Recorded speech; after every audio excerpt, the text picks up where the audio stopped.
అందరికీ నమస్కారం. ఈరోజు నేను మీకు చదివి వినిపించబోయే కథ వారసత్వం.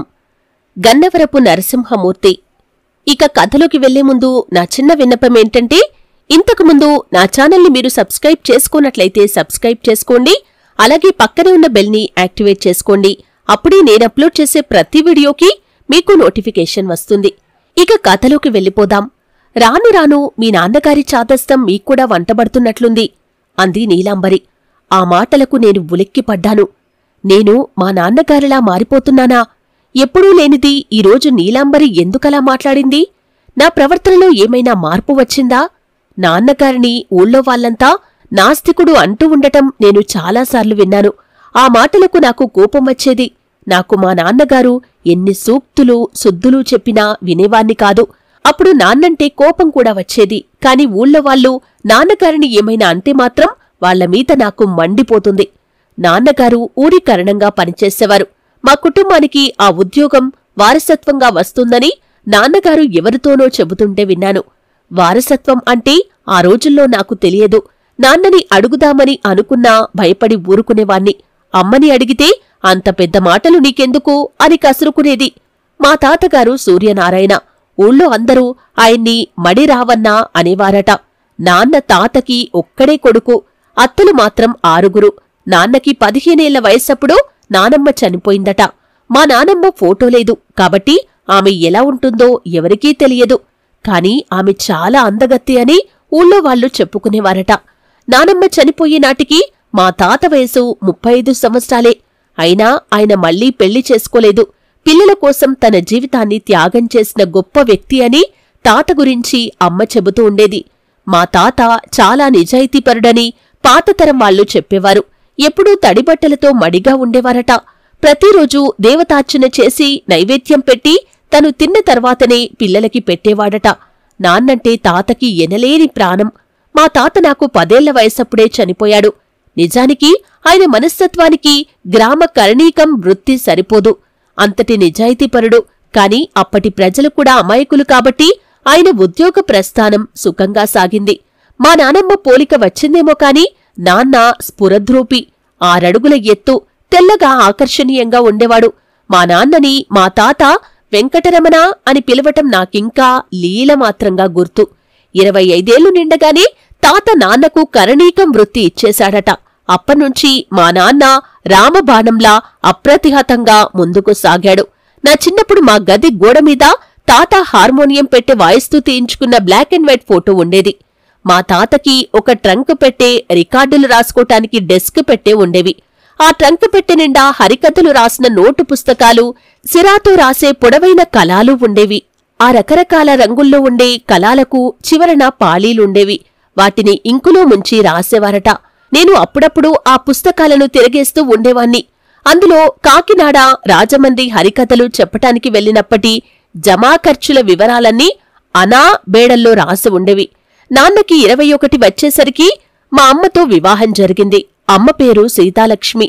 ఆమె తండ్రి స్టేషన్ మాస్టారు. మా తాతగారు నాన్న పెళ్లికి ముందే 5 అత్తలకు పెళ్లిళ్లు చేశారట. ఆఖరి అత్తకి మాత్రం నాన్న పెళ్లి తర్వాత వివాహం జరిపించాడు.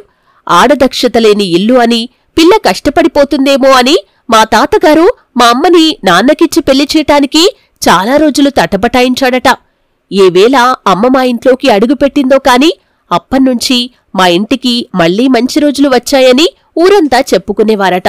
మాకు 15 ఎకరాల పొలం ఉండేది. మొదట్లో నాన్న కష్టపడి వ్యవసాయం చేసేవాడు. పేదవారికి సహాయం చేయటంలో ఎప్పుడూ ముందుండేవాడు. హరిజనులకి డీ పట్టా భూములిచ్చి మా వీధి వాళ్లందరితో శత్రుత్వం తెచ్చుకున్నాడు.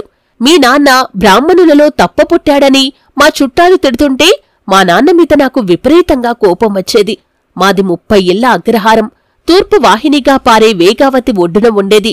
తెల్లవారితే చాలు బ్రాహ్మణ వీధి అంతా ఏట్లోనే ఉండేది. స్త్రీలకు ప్రత్యేకంగా ఒక రేవు ఉండేది. పండగలన్నీ ఎంతో సంబరంగా జరుపుకునేవాళ్లం. నేను మా పక్క ఊరి హైస్కూల్లోనే 10 వరకు చదువుకున్నాను. వినాయక చవితికి మా వీధిలో నవరాత్రులు జరిపేవాళ్లు. 9 రోజులు పూజలు, మా వీధి వాళ్లందరికీ భోజనాలు, రాత్రి పూజలు, ఉదయం పూట పురాణ కాలక్షేపం జరుగుతూ ఉండేవి. కాని మా నాన్న మాత్రం ఒక్కసారి కూడా అటువైపు వచ్చేవాడు కాదు. అందరూ మా నాన్నని కమ్యూనిస్టని, నాస్తికుడని, దేవుణ్ణి నమ్మడని విమర్శిస్తూ ఉండేవారు.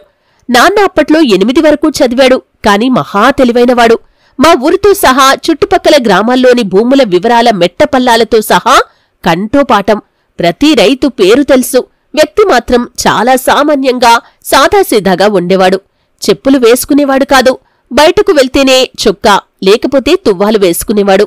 ఊళ్ళో ఏ తగువచ్చినా మా ఇంటికి రావాల్సిందే.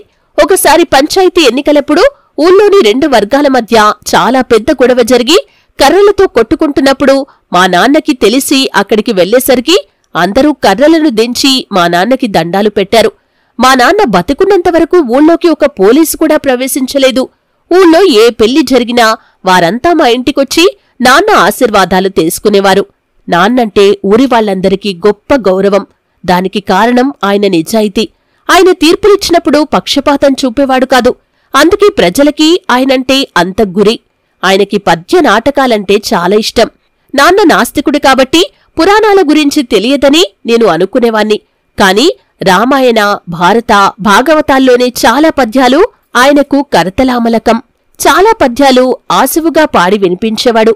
పురాణాల్లోని ఎన్నో సందేహాలను అలవోకగా తీర్చేవాడు. మహాపండితులని చెప్పుకునే మా ఊళ్ళోని చాలామంది పెద్దలని అవే సందేహాలని అడిగినప్పుడు వాళ్లు కోప్పడటం, లేదా మీ నాన్నలాగే నువ్వు కూడా నాస్తికుడవని దెప్పిపొడిచి తప్పించుకోటాన్ని బట్టి వాళ్లు పురాణాలను లోతుగా చదవలేదని నాకు అర్థమయ్యేది.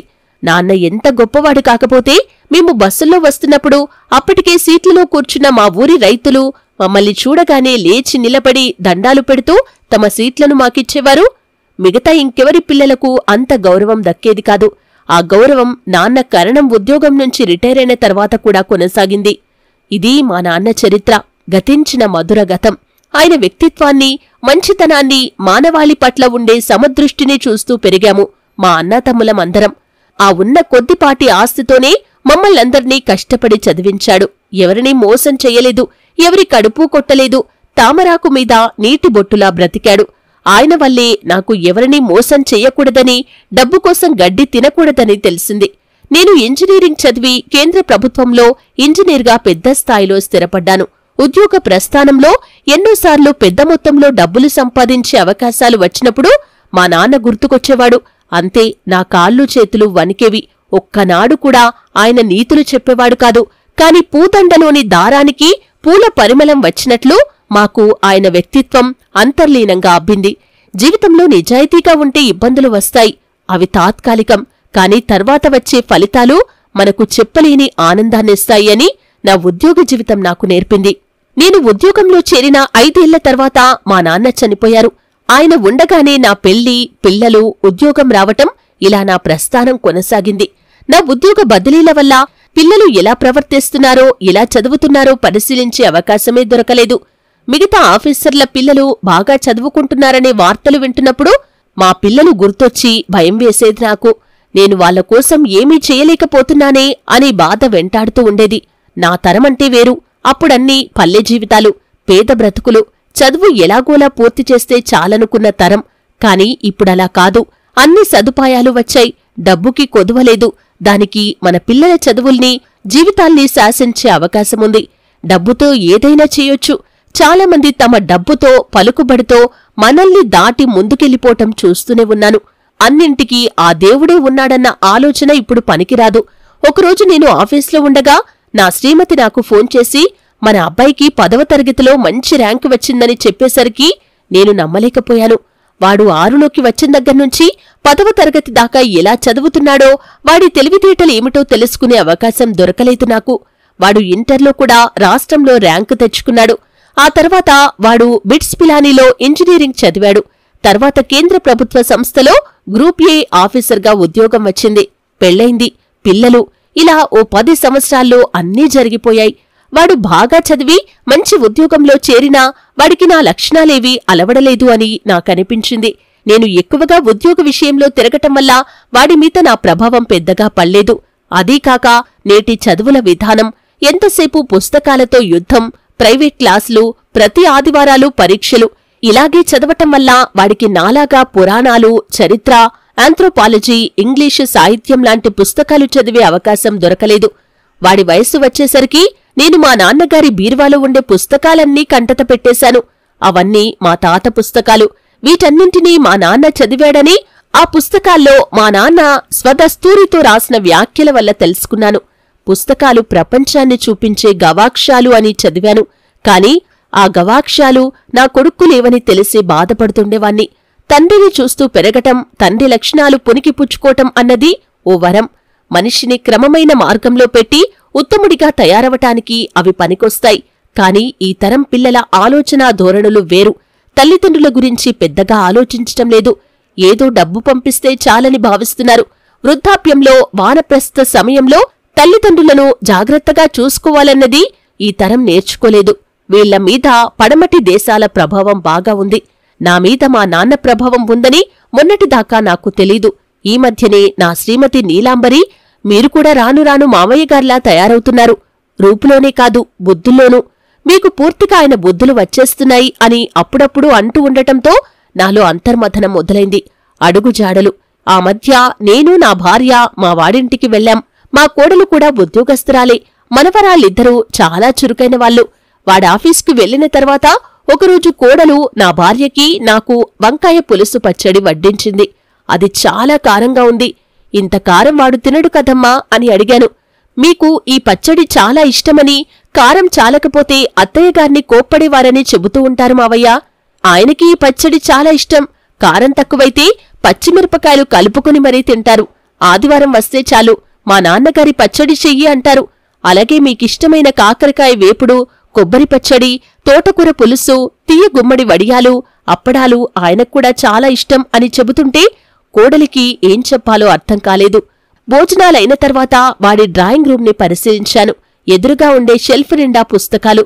తలుపు తీసి చూడగానే నాకు మతిపోయింది. వాల్మీకి రామాయణం, పోతన భాగవతం, మహాభారతంలోని అన్ని పర్వాలు. ఆ పుస్తకాలను తిరగవేస్తే వాటి నిండా పెన్సిల్తో అండర్లైన్లు, వాటి అర్థాలు రాసి ఉన్నాయి. అంటే వాడు వాటిని ఎంతో లోతుగా అధ్యయనం చేస్తున్నట్లు తెలుస్తుంది. వాటికి తోడు ఇంగ్లీషు సాహిత్యం, Charles Dickens, O Henry Oscar Wilde, Ernest హెమింగ్వేల పుస్తకాలు, ఆధునిక తెలుగు సాహిత్యం, వేయి పడగలు, మహాప్రస్థానం, కన్యాశుల్కం, అమృతం కురిసిన రాత్రి, ఇలా ఎన్నో. ఈ పుస్తకాలన్నీ నేను చదివినవే, నేను తిన్నవి, నేను చదివినవి వీడికెలా తెలుసు అని ఆశ్చర్యపోయాను. 2 నెలల తర్వాత ఇంటికి తిరిగొచ్చేశాం. ఆ వేసవికి మా వాడు, కోడలు, మనవళ్ళు మా ఊరొచ్చారు. నేనే వాణ్ణి సెలవు పెట్టుకుని రమ్మనమని చెప్పాను. అక్కడ బాగా ఎండలు కాస్తుండడంతో పల్లె అయితే చల్లగా ఉంటుందని వచ్చారు. వచ్చిన దగ్గర్నుంచి మా వాడు ఇంట్లో ఉంటే సరి. రోజూ ఉదయం సాయంత్రం పిల్లలతో ఏటికి స్నానానికి వెళ్లి గంటల తరబడి స్నానం చేయటం, ఆ తర్వాత పొలానికి వెళ్లటం, రైతులతో కలిసి పొలానికి నీరు పెట్టటం, ఇలా క్షణం తీరుబడి లేకుండా ఉండేవాడు. ఒకరోజు ఉదయాన్నే నేను పేపర్ చదువుతుండగా వాడొచ్చి, నాన్నగారు, మన రైతు సన్యాసి చాలా రోజుల్నుంచి మన పొలాన్ని సాగు చేస్తున్నాడు కదా, 30 ఏళ్ల నుంచి చేస్తున్నవాడు ఒక్క రూపాయి కూడా వెనకేసుకోలేకపోయాడు. వాడి పిల్లలు చదువుకుంటున్నారు. పెళ్లిళ్లు కూడా చెయ్యాలి. చెరువుకి దూరంగా ఉన్న మెట్టపొలం 2 ఎకరాలు వాడికిచ్చేస్తే వాడి అవసరాలకు ఉపయోగపడుతుంది. ఆ పొలం వల్ల మనకేమీ పెద్ద ఉపయోగం లేదు కదా అన్నాడు. వాడి మాటలు నాకు ఆశ్చర్యం కలిగించాయి. ఇన్నాళ్లనుంచి నాకు రాని ఆలోచనాది. పరోపకారార్థం ఇదం శరీరం అని మా నాన్న తరచూ అందరితో చెబుతూ ఉండేవాడు. అవే ఆలోచనలు. పేదలకు మంచి చెయ్యాలన్నది నాకు మా నాన్నను చూసే కలిగింది. మరిప్పుడు నా కొడుక్కెలా వచ్చింది? ఈ పరిణామక్రమం ఎలా వచ్చింది? 2 రోజుల తర్వాత వాడు కోడలతో కలిసి విశాఖపట్నం వెళ్లాడు. ఆ మర్నాడు మా ఇంటి ముందర వ్యాన్ ఆగింది. దాన్నిండా 100 టెక్స్ట్ బుక్స్, నోట్బుక్స్, కంప్యూటర్లు, టీవీలు, యాంటెనాలు, రకరకాల ఫర్నిచర్ కనిపించాయి. నాన్నగారు, మొన్న మన స్కూల్కి వెళ్లాను. అక్కడ పిల్లలకు కూర్చునేందుకు బల్లలు కాని, తాగటానికి సరైన నీరు కాని, బాత్రూంలు కాని లేవు. అందుకే ఇవన్నీ తెచ్చాను. ఈ రోజు నుంచి పనులు ప్రారంభిస్తాను. మన కుటుంబం తరపున 10 లక్షలిచ్చి అన్నీ కట్టిస్తున్నాను. అదీ కాకుండా మన ఊరికి గ్రంథాలయం లేదు. అదుంటే యువత చెడిపోదు. మన రెండో ఇల్లు ఖాళీగా పడి ఉంది కదా, దాన్ని గ్రంథాలయంగా మార్చుదామనుకుంటున్నాను. అందుకే మొదటి ప్రయత్నంగా 2000 పుస్తకాలు కొన్నాను. మీకిష్టమే కదా అని వాడు నన్నడుగుతుంటే ఏం చెప్పాలో తెలియని స్థితిలో నేను. నా కళ్లల్లో చెమ్మగిలిన నీరు, చిన్నప్పుడు చదివిన పద్యం, జనులా పుత్రుని కనుకొని పొగిడినా పుత్రోత్సాహంబు కలుగు అని గుర్తుకొస్తోంది. మనింట్లో ఉన్న పుస్తకాలు కూడా చెదలుపట్టి పాడైపోతున్నాయి. వాటిని కూడా గ్రంథాలయానికి ఇచ్చేయండి. 1000 మంది సాధించలేనిది ఒక పుస్తకం సాధిస్తుంది అని చెప్పివాడు వెళ్ళిపోయాడు. మరో వారం తర్వాత ఒకరోజు సబ్ కలెక్టర్, తహసీల్దార్ మా ఇంటికొచ్చారు. నాన్నగారు, ఇతను గిరిధర్, ఇంజనీరింగ్లో నా క్లాస్మేట్, ప్రస్తుతం మన సబ్ కలెక్టర్. చాలా రోజుల్నుంచి మన ఊరికి మంచినీటి పథకం గురించి చెబుతూ వచ్చాను. ఇప్పుడది మంజూరైంది. ఒక వాటర్ ట్యాంక్, ప్రతి ఇంటికి కుళాయి మంజూరయ్యాయి. 5-6 నెలల్లో పనులు పూర్తవుతాయి అని చెప్పాడు. ఇప్పుడు మా ఊరి వాళ్లంతా మా వాడి గురించి చెప్పుకుంటున్నారు. వాడు వెళ్లిపోయిన రోజున 100 మంది మా ఇంటికి వచ్చి, బాబూ, అబ్బాయి గోరు ఊరికి ఎంతో మంచి చేశారు అని చెప్పటం నాకమితానందాన్ని కలిగించింది. మా ఊరి సర్పంచ్ నాయుడైతే, తమరి కుటుంబానికి ఇదే అలవాటు. తమరి నాన్నగారి నుంచి అబ్బాయి దాకా ఊరికోసమే బ్రతికింది మీ కుటుంబం. అబ్బాయికన్నీ తమరి బుద్ధులే అన్నాడు. ఆ మాట చాలు, నా కడుపు నిండిపోయింది. ఇన్నాళ్ళు మా అబ్బాయి గురించిన నా ఆలోచనలు తప్పని రుజువయ్యాయి. వాడు ఈ తరానికి చెందినవాడైనా ఆలోచనలన్నీ మంచివే. మనిషి ఏ తరం వాడైనా కాలాలు మారినా మంచి చెయ్యాలన్న దృక్పథం మారదు. కుటుంబ పెద్దల అడుగుజాడల్లోనే పిల్లలు నడుస్తారని, తల్లిదండ్రుల నడవడి వారికి వారసత్వంగా వస్తుందనటానికి మావాడే సజీవ సాక్ష్యం. తండ్రి నుంచి మన ద్వారా కొడుకు వైపు ఈ వారసత్వ ప్రస్థానం కొనసాగుతూనే ఉంటుంది. ఇది తరం తరం, నిరంతరం, కాలచక్రం భ్రమణశీలి. అది నిత్యం చలిస్తూనే ఉంటుంది. విన్నారు కదండి, కథ మీకెలా అనిపించింది? కథ కనుక మీకు నచ్చినట్లయితే ఖచ్చితంగా లైక్ చేసి మీ అభిప్రాయాన్ని కామెంట్ సెక్షన్ ద్వారా నాకు తెలియజేయండి. మరో మంచి